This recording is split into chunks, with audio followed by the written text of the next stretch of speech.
unofficial Freeway. My name is David J. Atwood. I'm the man rocking the Ray-Bans, and today is July 25th. I believe it's the 25th day. Yeah, July 25th. And today marks the last day that I'm going to be single.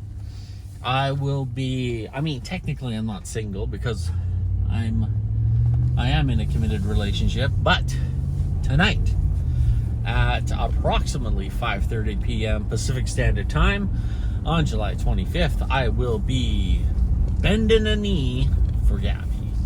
We've been together now for just about 2 years, and she's amazing, and every single day she makes me feel like an amazing person, and I feel fortunate to have her in my life. So we're doing it. I was at the beach this morning with Seth. We did a cold dip as well. What people might not know about Seth Kobernick is he's also an accomplished photographer, and he's going to be there with a telescopic lens, hiding in the bushes, taking pictures of the moment. Julia will be joining us, and she will be playing the violin. And the funny thing is Gabby has no idea this is happening, which is really, really exciting for me. When we get back home, my whole family's going to be there. It was a bit of a process because I want to do it right. So I had asked my kids if they were cool if I asked her to marry me, and then I asked her father, and then Julia, her best friend, I asked her, who's staying with us right now, I asked her if I could have her blessings, and I got thumbs up all across the board. We are good to go. The board is green. So I've got the ring. We're gonna go down to the beach this afternoon, and Julia's gonna play her violin, and I'm going to bend my knee and kneel towards her and ask her to take my hand in marriage. And it's gonna be funny because once we're married, she will be able to apply for a marriage citizenship or something. I don't know how it works, but there is still a process she has to do to become a citizen, even if we're married. But it's a lot easier. That's not the reason I'm doing it, but I think it's funny she's gone through all this hassle to become a Canadian citizen. I'm just going to marry her anyways. So that's kind of the thing that's going on with that. Something else happened recently that I think is really important to talk about, another life lesson. I talked about it on yesterday's show about having to deal with something pretty serious. It was really serious. I shouldn't say pretty, it was really serious, because the outcome is going to have a huge effect on not just one person, the person that I had to deal with, but also their family. So, and that's the thing, like if someone's going to get fired from a job, you have to understand it doesn't only affect the person that you're dealing with, but it also affects everyone that relies on them and depends on them. So there was something that was done, and I couldn't let it go unanswered, and I had to deal with it. So I sat down and I sat with it for a good 48 hours, and I was wondering what to do, the outcome, how it was gonna all play out and stuff. And I stressed about it. I stressed because this person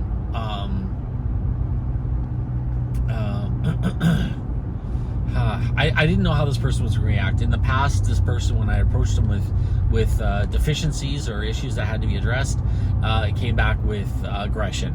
And I was prepared for aggression, and I didn't want the aggression, because if he was aggressive, then I was going to have to, elevate my position, and it escalate into something that could have been more serious for not just him, like I say, his family as well. And this stuff weighs on me. It's not just one person that I'm dealing with. I'm dealing with everyone that he is supporting and everyone that relies on him. So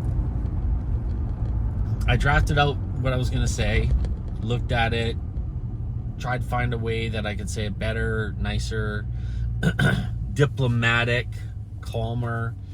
And I just kept working on it until I finally got to a point where I was like, okay, you've done this. Here's the consequences of what you've done. And here's what'll happen. Here's what's happened. But I have not decided what the final course of action is until we speak. But I need a list of reasons why you allowed these things to happen. Or give me the detailed explanation as to why we ended up in this situation. Depending on his response, honestly, was going to be my response. I think when it comes to being in a position of leadership, there are times where you have to maintain leadership. And if someone starts, I hate using the word disrespect, but someone doesn't respect your position of authority, I think every so often you have to let them know that, no, this is the position you have, and you are in a position where you make these decisions. And sometimes you have to bring you got to bring the boom. You got to bring the noise. No, Public Enemy is not working out right now. No, bring the boom. Yeah, here comes the boom. That's better. That's better. So I wrote it out. I thought about it. And then finally, yesterday morning, as soon as I got to the office, I fired off an email saying we need to talk. And I sent, so we ended up meeting and having a quick conversation. And I was expecting the worst. I said, here's what you've done. Here's the situation you put yourself in. Here's why. Here's the reasons why you're in a situation where there could be consequences. So can you please explain to me why you did what you did? And what I was expecting was a lot of screw you don't tell me what to do, up yours, all this stuff. I was expecting it because that's what I've had in the past from this individual. But instead, what I got was contrition. I got, you know what? I made a mistake. I'm really sorry. Moving forward, I'm going to make sure this doesn't happen again. And it was a complete reversal of what I was expecting in my mind. The reason I bring this up is so often when we are facing a high, intense situation, we're doing this to ourselves. It's in our mind. And if we let go of the outcome, because sometimes we have to, sometimes we have to break up with someone. Sometimes we have to quit a job. Sometimes we have to fire somebody. Sometimes we have to walk away from a business partnership. We have to do uncomfortable things sometimes, and it is what life is. And the reality is, in order for you to eat, something has to die. So in order for you to survive in in the business world, or in even in an employment situation, if you get the job, someone else doesn't. Not everyone can have the job that you're applying for. It's not like that. You have to beat someone out. There's always going to be, in every situation, we cannot go through life. We just can't. We cannot go through life where nobody suffers for our existence. Other people will, other creatures will, suffer for our existence. Heck, you're living in a home where there was once a tree, probably, and that tree had to be cut down for you to live there. So this is the things we do. So in any situation, in anyone's life, there is going to be a point. Or think about this. Think about dating. That's a simple one that everyone can understand. You're going to date somebody. You want to date somebody, but somebody wants to date you, and you don't want to date them for whatever reason. And you're allowed to be attracted to who you're attracted to. There's no, you don't have to justify who you're attracted to. So you don't want to date this person for whatever reason. You have to hurt them. You have to say no. And sometimes that can be uncomfortable. When you're in those situations, whether it be reprimanding someone at work, or firing somebody or quitting a job or breaking up or splitting up a business partnership or whatever the case is, you gotta let go of the outcome. You gotta walk in there and you gotta say, here's what I have to say. I have to say it, and let go of the outcome. Let go of what you expect the outcome to be. Because the reality is, most of the things that we're afraid of aren't going to happen the way we think they're going to happen. That's just the way it is. 95% of the things that we are afraid of are never going to happen.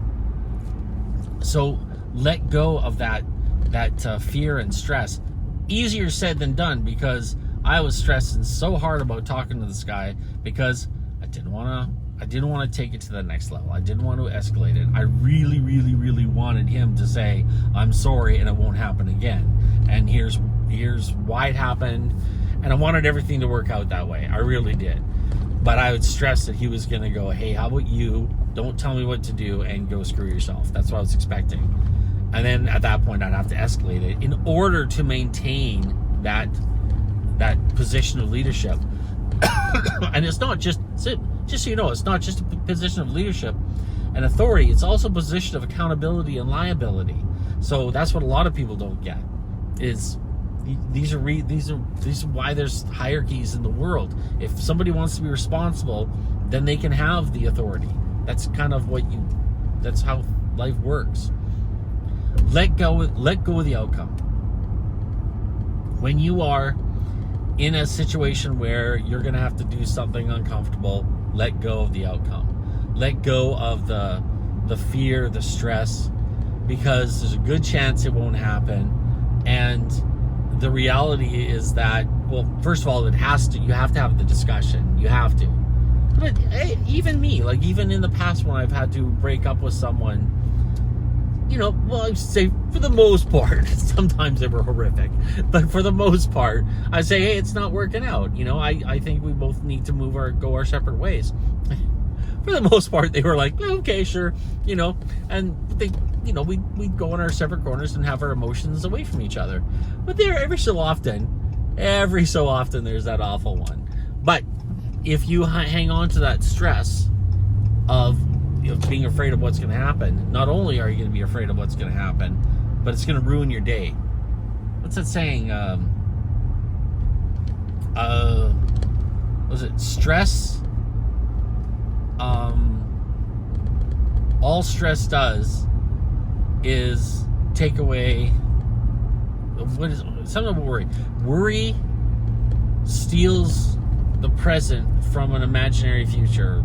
Something like that. I don't know, but there's a quote somewhere. Maybe someone can throw it in the comments for me about what that quote is. But worrying does not help. It does not fix anything. That's right. It only ruins your day. It only steals the present away from you. Don't worry about it. I know it's easier said than done. I know that. I mean, I spent the last 2 nights not sleeping because of having to have this conversation. But we had the conversation. I'm a much better person for it. I gave the 24 hours before I had to respond, so it wasn't an emotive response. It was very it was emotive, but I was able to really, really look at what I was saying and calmly make sure it was said properly. And this is what you should do as well. But the reality is that we are all going to, at some point in our life, tell someone that we don't care for them as much as they do us, or we don't appreciate the way they're treating us, or they're breaking the rules, or they're breaking the laws in some case, if you're in that sort of an authority position.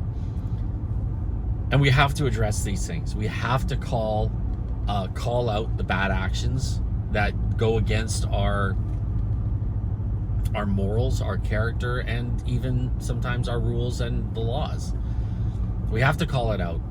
And to maintain our own dignity, we have to do this. It's very important that we say, listen, I don't appreciate fill in the blank, whatever it is. You're a good friend of mine, but I don't appreciate what you said. I don't appreciate what you did. And then move on from that. And then, if the person's, contrite and forgiveness is in your grasp, within your ability, because sometimes forgiveness just isn't. Like if you're a cop and you have to, you have to put the laws on somebody. Well, then your forgiveness isn't in your hands at all. That's someone else's job. But if you can forgive, maybe if they're contrite and they're apologetic and they want to, they're concerned about the relationship, they'll work to make it work. But it's important that we get those things out there. We got to set boundaries for ourselves. We can't. The world will never be in a position where everyone gets to be happy. Everyone, there is someone who's going to suffer for our existence, period. Whether it be a full belly, a house to live in, a job we get, a lover that we choose, it's all going to be someone. Many times someone has to lose. And just think, like I say, let's think about dating. You're dating somebody. There's probably someone out there that wanted to date you more or just as much as the person you're dating now, but you didn't, for whatever reason, weren't drawn to them. You have to make that choice. You can't date everybody, or maybe you can. What a world. The point is that there are choices that have to be made, and these choices come with the consequence that we can't make everybody happy. We have to set boundaries for the people in our lives about what we're willing to accept, what we're not willing to accept. And we have to have these conversations. They're not pretty. But say what's got to be said. Say it with kindness in your heart as much as you possibly can, and understanding and empathy, and let go of the outcome, whatever that may be.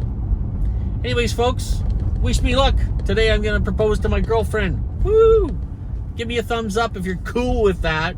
Also, if you're really cool with me proposing to my girlfriend, maybe subscribe. Subscribe to the channel. That'd be awesome. Also, check out freeway23.ca. I'll probably throw some photos up there for people to look at of the proposal of the moment. So we're going to have that photographer, Seth, taking those pictures for me. And of course, as I always say, wherever you are in this world, make sure you spread the word, spread the good news, spread the good news about what we're doing here, and let everyone know that everyone in the world has an inalienable right to live a life of success and happiness. Thank you so much for watching. Wherever you are in this beautiful world today, wish me luck, and God bless.